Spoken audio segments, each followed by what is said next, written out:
Veiem el següent.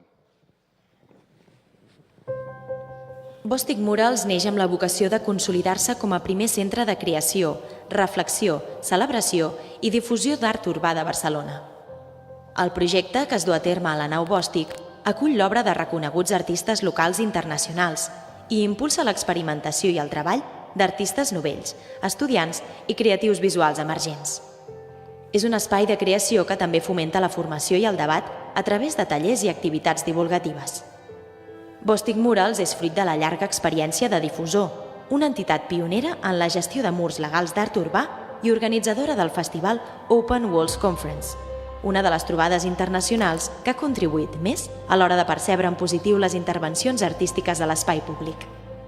Aquí, qui vulgui tindrà un lloc on volem que hi sigui tot, o almenys tot el més representatiu de tot el ventall de corrents i estils que hi ha en el món del grafiti i l'art urbà.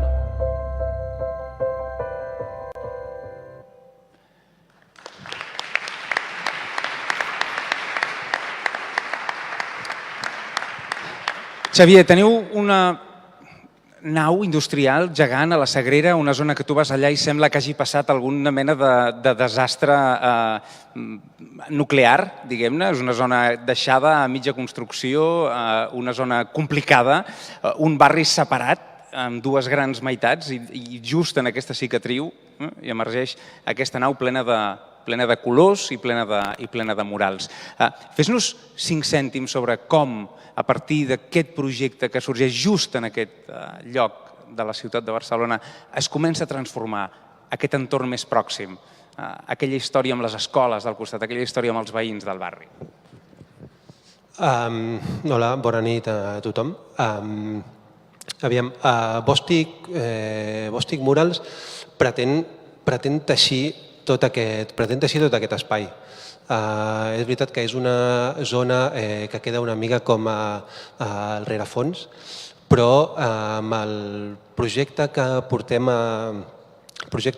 entre mans, el projecte que volem portar a la Sagrera, dotant-lo de talent, tant talent local com talent internacional, i portant aquest talent cap al territori, vinculant els projectes artístics amb el teixit educatiu, social. Pretenem integrar aquest talent amb la vida social i que Bòstic Murals serveixi una mica, com deia, per teixir aquest espai i també per vincular-lo a la ciutat de Barcelona i a la gent que vulgui acostar-se allà a través d'una cultura molt atractiva i molt visual. Moltes gràcies, Xavier. Anem al següent.